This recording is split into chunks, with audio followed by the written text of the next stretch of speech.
សូមជម្រាបសួរដែរបាទសូមជម្រាបសម្រាប់ជាមួយខ្ញុំបាទមានចំណងជើងថាបាទយើងមកមានចំណងជើងថាបាទខ្លាចจะខុស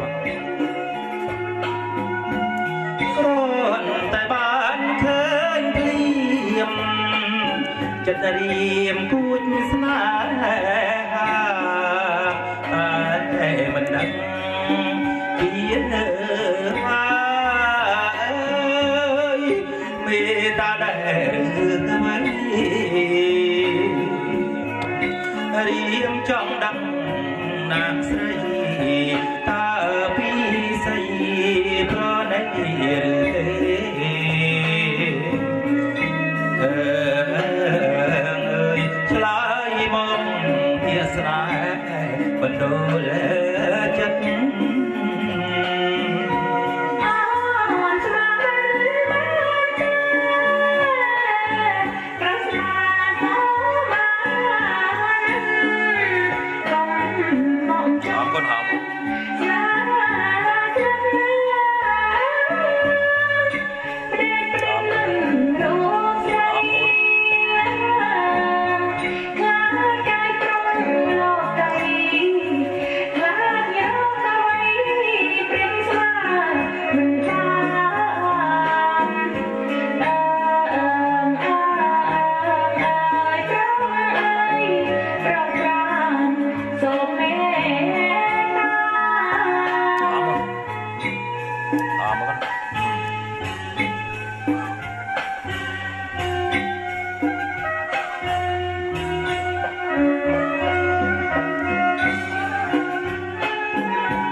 បជា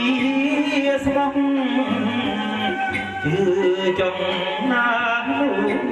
លហងកុំខ្លាចរៀមប្រាលែខ្នងអើយឲ្យអូនរ